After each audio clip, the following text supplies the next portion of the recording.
Ladies and gentlemen, we are officially patiently waiting for the Nintendo Switch 2, and one of the things we want to know is what kind of games this console is going to have, but more importantly, what kind of launch games. So I thought today it would be really fun to go back and look at the Nintendo Switch's launch games and to rate them from best to worst.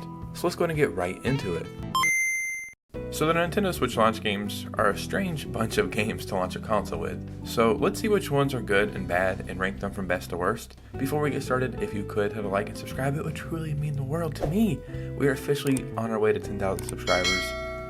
It's so hard for me to wrap my head around that, but thank you for the support. It's still unreal. And let's just go ahead and get right into this. So I have made my own little tier right here. We have S tier, A tier, okay I guess, dumb, and you are banished to the dungeon to rub Bowser's feet. Maybe I should put that all in there. There we go. Now you can see it's serious. I was looking back at the Wii U's launch games, and it launched with like 20 games or something. The Nintendo Switch only launched with 10, I believe 5 physical and 5 digital games. So let's just go ahead and get right into it. Let's just do Breath of the Wild right away because it's so simple. I'm actually playing through Tears of the Kingdom right now, and it's the first time I've picked it up in months. And I'm actually really enjoying it. And I think because I'm not comparing it to Breath of the Wild, and I'm just playing it just to play something. And while playing it, it's actually making me appreciate Breath of the Wild so much more. Like, Tears of the Kingdom is a massive game, but it was built off the Breath of the Wild engine. It's technically DLC for Breath of the Wild, and you can argue against that, but it is what it is. Breath of the Wild came first and set the groundwork, and Breath of the Wild, in my opinion, is more impressive. Because we went from traditional Zelda games, which I think I still prefer, to this massive open world thing, and so many games kind of copied Breath of the Wild, so it really is remarkable. Side note, I have awful neighbors upstairs who just stomp nonstop, so please forgive me if you hear their big, heavy, dumbass feet. You might hear it. Next, 1-2 Switch. On the surface, I don't think 1-2 Switch is a bad game, but I don't think it should have ever been sold. I think this is strictly a tech demo for the Switch, and I don't think they knew what direction they kind of wanted to go with the Switch.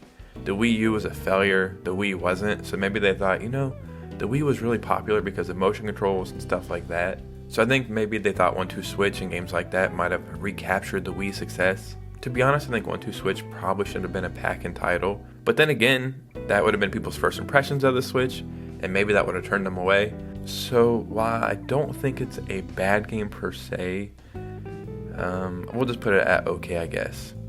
Actually, we'll just put it at dumb, because a lot of the games are kind of dumb. Just Dance 2017, we're not going to talk too much about this one, but I will say that, believe it or not, these games are incredibly popular and have a huge community. So while this might seem like a strange launch game for the Switch, I think it kind of was smart. It might not have had a bunch of sales and been groundbreaking, but I don't mind it being a launch game. Now, Skylanders Imagination. So you may not even know this was a launch game for the Switch. Like, if you didn't, I guess, know it was a launch game for the Switch. Very simple. Follow along here.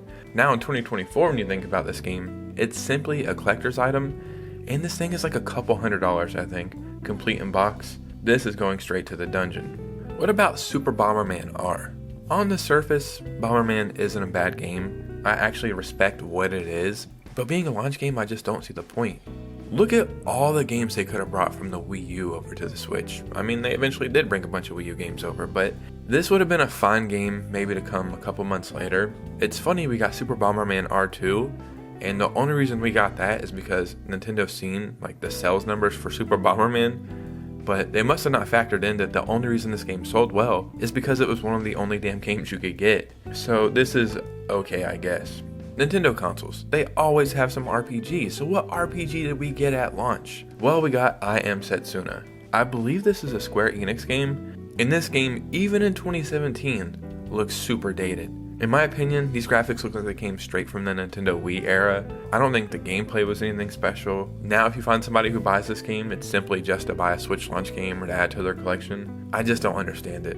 I think Xenoblade Chronicles Definitive Edition would have been the perfect RPG to launch a Switch with. I will put this at dumb. You see this? So far, this is not a great launch for the Switch. So Snipperclips is another motion controls game, and while it's not anything groundbreaking, this is way better than 1-2 Switch. Like, the whole concept of this game, I think, is really, really neat, And I'm not even exaggerating when I say this. I would love to get another version of this, especially if the Switch 2 follows the same formula of the Switch. I think this would be a great game to bring back. And yeah, this is going to A tier. I'm actually a pretty big fan of this. So now we have Shovel Knight Treasure Trove and Shovel Knight Spectre of Torment, I think.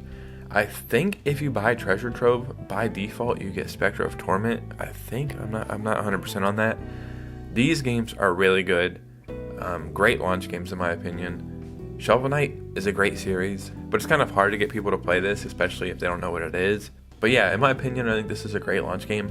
I'm not sure if this is packaged. For some reason, I feel like if you go on the eShop and you buy Treasure Trove, you get Spectre of Torment. So these are great launch games right here. And then we have Fast RMX. And you may say, what the hell is Fast RMX? Well, you know that beloved Nintendo franchise.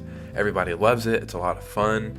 It's been a staple on Nintendo consoles for multiple decades. And yeah, why don't we have a game like that? Nintendo thought, forget it. We'll make something similar to it that nobody's ever heard of. It will be good, I guess.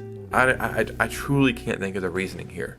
Like, we have F-Zero right there. You don't have to do anything. You just bring it to modern consoles. You could have ported over the Super Nintendo version. Nobody would have cared. I'm not saying Fast RMX is a bad game per se, but it just doesn't make any sense to be a launch title. Maybe they were trying to make a new IP. I have no idea the reasoning behind this, but it's going to the dungeon. Ladies and gentlemen, what do you think about all this? Normally when I make a tier list at the end, I move some stuff around. I think I actually nailed this right here.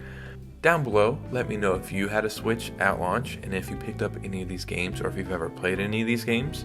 What games are you looking for the Switch 2 to launch with? Follow me on Twitter and Instagram if you could. I'd really appreciate a follow. And you guys know me, I'll see you soon with a new video. Peace out.